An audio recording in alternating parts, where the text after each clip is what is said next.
Welcome to our channel Crime Loom, the place where true crime stories come alive. In the quiet town of Halewood, strange things began to happen long before anyone understood the danger. A farmer found a broken crate in the fog, its wood still warm, as if something alive had escaped only moments before. The police searched the fields and the forest, but they found no tracks they could explain. Only deep marks in the soil and pieces of strange black fabric caught on branches. At night, people heard distant sounds that did not belong to any animal they knew. And slowly, silently, something large began moving closer to town. No one knew what it was. No one knew where it had come from. The police still did not know what happened, only that the fear was growing and the darkness was no longer empty.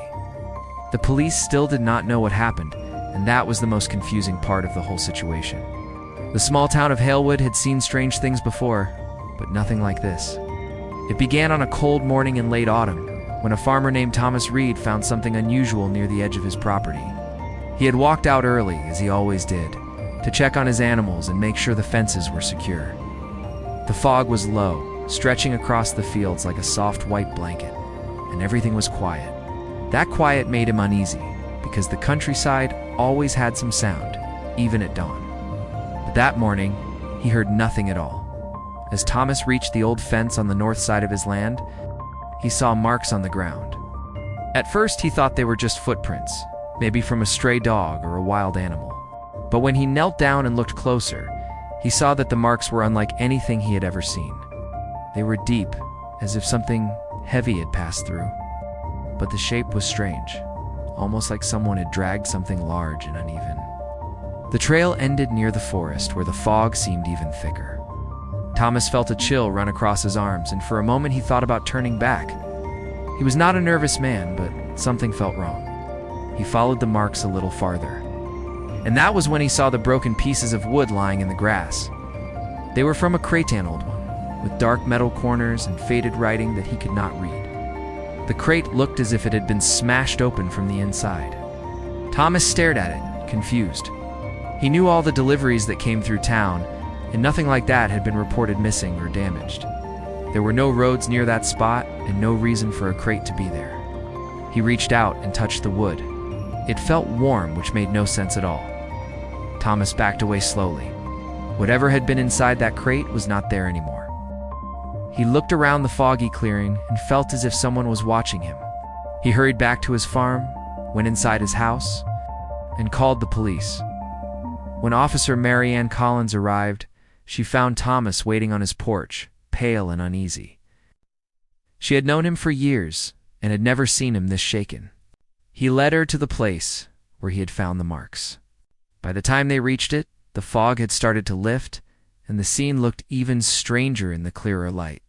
Mary Ann walked around the crate pieces, studying the sharp edges and the dark soil around them. She ran her hand across the wood just as Thomas had. It was warm. She pulled her hand back as if she had touched fire. Mary Ann radioed the station and asked for backup. She said they might be dealing with something important, maybe even dangerous. She did not know why she felt that way. But the air around her felt heavier than usual. While she waited, she followed the trail of marks leading into the forest. She did not go far, only a few meters, but what she saw made her stop. The trees near the trail were scratched long, deep marks running up the bark, as if something big had brushed against them. She took a few steps closer and saw a piece of fabric caught on a branch. It was black and smooth, not like clothing material. She picked it up and rubbed it between her fingers. It was thin, but strong, and whatever had worn it had torn through it easily. By the time the other officers arrived, Thomas had gone back to his farm, too frightened to stay. Mary Ann showed her team the marks, the crate, and the strange piece of fabric. They looked around, asked questions, and took notes, but no one could explain what had happened. They searched the woods for hours, but they found nothing else, no tracks, no remains of whatever had been in the crate, no sign of human activity. The forest seemed quiet and still, but the officers could not shake the feeling that something had moved through it earlier that morning. Back at the station, the chief of police listened to the report with a deep frown. He asked if Thomas had made everything up, but Mary Ann shook her head. She had known Thomas for a long time. He was not the type to invent stories or panic over nothing. She felt certain that something strange had happened on his land. That night, Thomas sat alone in his kitchen, staring at the dark window. He kept remembering the warm wood of the crate, the deep marks on the ground, and the strange silence that had filled the air. He wondered if he should have followed the trail farther, into the forest, but every time he imagined going back there, his stomach tightened. Somewhere in the distance, a single high-pitched sound echoed across the trees, thin, sharp, and unfamiliar. It did not sound like an animal he knew. He froze, holding his breath. The sound faded, leaving the night silent again. Thomas slowly stood from his chair and walked to his bedroom, turning off all the lights behind him. He locked every door, even though he had never felt the need to before. The police still did not know what had happened, and neither did Thomas. But whatever had come out of that crate was still out there. Somewhere in the darkness, moving quietly across the land, leaving no sign behind. And the night had only just begun. The police returned to Thomas Reed's farm early the next morning. Officer Marianne Collins had barely slept. She kept thinking about the crate, how warm it had been, how strange the marks were, how the forest had felt alive even though no one was there. When she stepped out of her car, the air was cold and the sky was gray.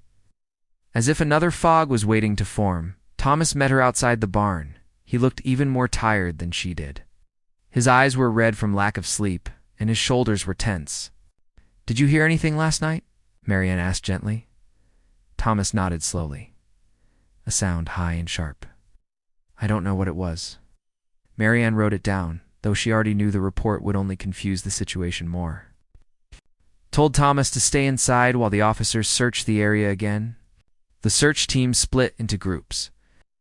Marianne walked with two younger officers toward the forest. As they reached the edge of the trees, she noticed that some branches looked different from the day before. Yesterday they had been broken, but today they were overturned, crushed deeper into the ground.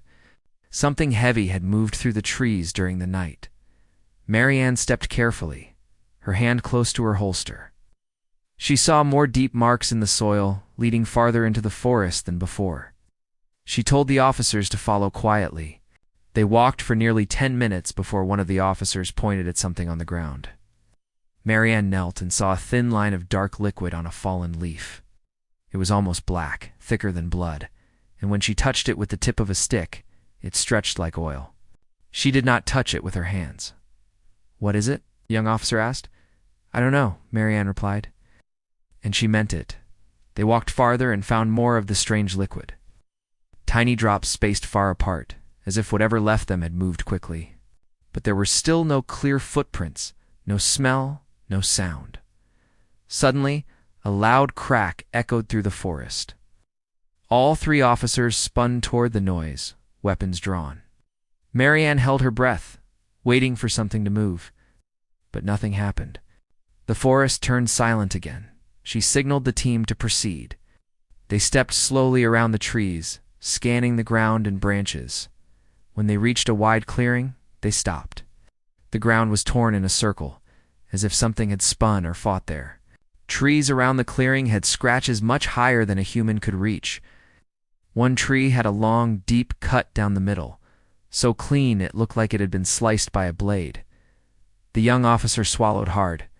What could do that? Marianne shook her head. She had no answer. They searched the clearing carefully. Near the center, half buried in the disturbed soil, Marianne found another piece of the strange black fabric Thomas had discovered. This piece was larger, almost like part of a sleeve or covering. It was strong, flexible, and cool to the touch, like the warm crate. She stood up and scanned the trees again. Something about the clearing made her uneasy. It felt like the place where something had stopped temporarily. But where had it gone? After several more minutes, she called the station and reported what they found. The chief ordered everyone back to the farm. He wanted to review the evidence and decide whether they needed outside help. By noon, the officers gathered inside Thomas's barn, using a long table as a workspace. On it were pieces of the crate. The two pieces of strange fabric, photographs of the marks, and samples of the dark liquid in small containers. The chief stared at everything with a troubled expression. "We still don't know what we're dealing with," he said, "but whatever it is, it's big and it's moving."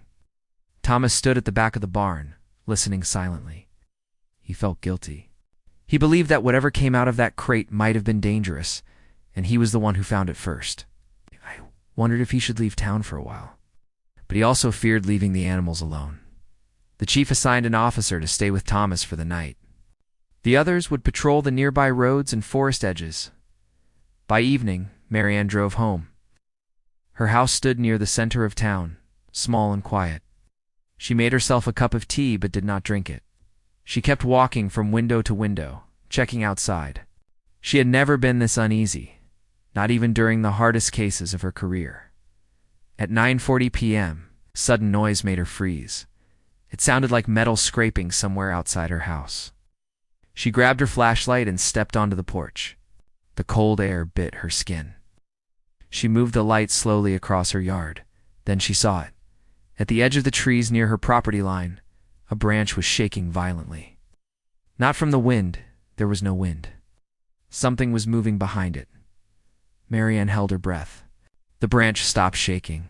The darkness behind it felt heavier, thicker. She could not see a shape clearly, but she felt that something was there. Watching her, she stepped back toward her door. Something in her mind warned her not to make sudden movements. After a long moment, the branch slowly lifted, as if brushed by a large hand or limb. And then whatever had been there slipped silently deeper into the trees. Marianne closed the door quickly and locked it. Her heart beat fast, and her hands shook. She knew she had seen something alive, something tall, something that moved without sound. She sat on the couch, trying to steady her breathing. She debated calling the station, but she was afraid she did not have enough to report. She had not seen details, only a shape, maybe even less than that. But the feeling remained. Whatever had escaped from that crate was no longer staying in the forest. It had moved closer to town. It moved close to her. Meanwhile, back at Thomas's farm, the assigned officer kept watch from inside the living room. Thomas had gone to bed early.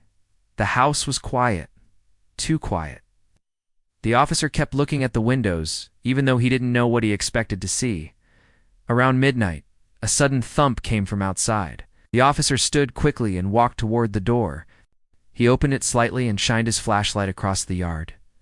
At first he saw nothing, then something moved behind the barn.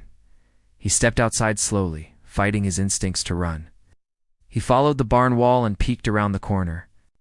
What he saw made him drop his flashlight. The thing was tall, taller than any person. Its skin was dark and uneven, its shape almost shifting with the shadows. And its eyes too faint, glowing lights were fixed directly on him. The officer stumbled back, fear freezing his voice. The creature stepped forward, and the ground seemed to tremble, before he could scream. The darkness swallowed him. The police still did not know what happened, but they were about to find out. The night felt endless for Thomas Reed. He woke suddenly from a light, troubled sleep, and sensed something wrong before he even opened his eyes. His house was too quiet. The officer who had been assigned to watch over him was not in the chair where Thomas had last seen him. The empty chair made his stomach twist into a tight knot. He called out softly, but no one answered. He stepped into the hallway, listening carefully. The floor creaked under his feet as he moved toward the living room. The door was slightly open, letting a thin line of cold air into the house. Thomas hesitated. He knew he should call the police, but something inside him urged him to check first. He took a deep breath and slowly walked toward the open door. When he stepped outside, the cold air hit his face like ice. He looked around the yard, his eyes scanning the shadows. His flashlight sat on the ground a few feet from the porch, as if someone had dropped it suddenly. When he picked it up and turned it on, the beam shook in his trembling hand. He followed the faint footprints in the dirt, the officer's tracks leading toward the barn. He forced his legs to move. As he reached the side of the barn, he saw nothing at first, just darkness and a faint rustling sound. Then he felt a strange heaviness in the air, the same feeling he had experienced the morning he found the crate. But this time, it was stronger, as if something was pressing down on the world around him. Thomas stepped back slowly. He didn't want to see what the officer had seen. Whatever was out there, he knew he couldn't face it alone. He rushed back into the house, locked the door, pushed a chair under the handle, and grabbed his phone with shaking hands. He called the police station, barely able to speak clearly. Within minutes, Officer Marianne Collins and two other officers were speeding toward the farm. Marianne felt a cold dread spreading through her chest as she drove. She had seen something the night before, just for a moment, and that memory kept returning to her. The tall shape behind the trees, the silent movement, the glowing eyes. She had tried to convince herself it was only her imagination. But deep down, she knew it wasn't. When the police arrived at Thomas's farm, he ran out to meet them. His face was pale, his hands shaking. "He's gone," Thomas whispered. "The officer." He went outside, and something took him. Marianne put a steadying hand on his shoulder. She asked him to show them where it happened. He led them to the barn, pointing at the dropped flashlight on the ground. The officers formed a careful line and moved slowly around the barn. Marianne kept her weapon ready. They found no sign of the missing officer. No blood, no torn clothing, no footprints that made sense. The ground looked disturbed, but the marks were unlike anything she had ever seen. Long, deep, almost like something had slid or crawled, but not in a way that matched any known animal. One of the officers turned toward Marianne. "We need more help. This is beyond us." Marianne agreed, but she also knew help would take time, and she feared they might not have any. They instructed Thomas to pack a small bag.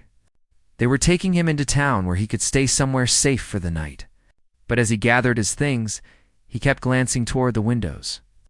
Terrified that something might be staring back at him from the darkness, they left the farm in a small convoy of 2 vehicles. Marianne drove the lead car while Thomas sat in the back seat. As they headed down the empty country road, Thomas felt slightly safer until he looked out the window and saw something moving in the fields. It was far away at first, a dark shape gliding along the edge of the grass, keeping pace with the car. "Stop the car," Thomas shouted. Marianne slammed the brakes. The car behind them stopped too.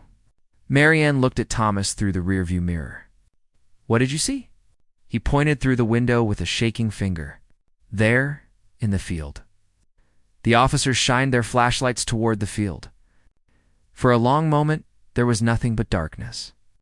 Then something moved, slowly rising from the tall grass. A tall, shadowy figure stood there. Its outline was uneven, almost shifting, and then the eyes appeared to faint, glowing circles that hovered in the darkness like distant lights. The creature didn't run or hide. It simply stood and watched them. No one spoke. No one moved. Even the wind refused to blow. Then, in a slow, deliberate motion, the creature took a single step forward. The ground shook slightly under its weight. "Get back in the car," Marianne ordered.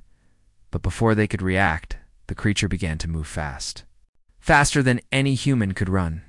It crossed the field in seconds, heading straight toward the road. Marianne shouted for her officers to get inside. The doors slammed shut. "Go." Thomas yelled.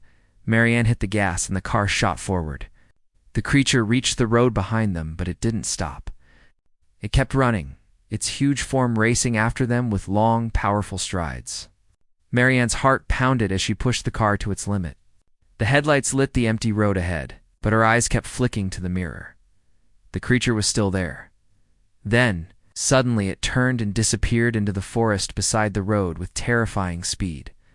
Marianne didn't slow down until they reached the town square, where streetlights cast a safe glow over the streets.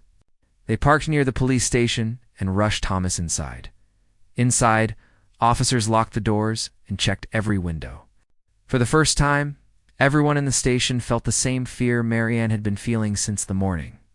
The evidence on the table now seemed small compared to the thing they had just seen. The chief ordered everyone to stay inside until sunrise. He sent a message to the state authorities requesting immediate support, but Marianne knew it might already be too late. The creature had shown itself. It had chased them. It was no longer hiding. As the night dragged on, the station lights flickered once, then steadied. A low hum filled the air, faint, but growing louder. Marianne, Thomas, and the other officers stood still, listening. The hum came from outside, and it was moving. The police still did not know what had happened. But they finally understood one thing. Whatever had come out of that crate was no accident. It was looking for something or someone, and it was not finished. The night finally ended, but the fear in Halewood did not fade. The police gathered what little evidence they had, yet none of it explained the creature's purpose or where it had gone. The missing officer was still not found, and the deep marks in the earth only grew more confusing. People stayed inside their homes, watching the forests with worried eyes, knowing something had awakened there. The creature had come close enough to show itself, close enough to chase, and then it had vanished again silent and unseen. The police still did not know what happened. But they understood one thing clearly. Whatever escaped from that crate was not finished, and someday soon it would return. For watching more amazing videos like this, subscribe our channel Crime Loom.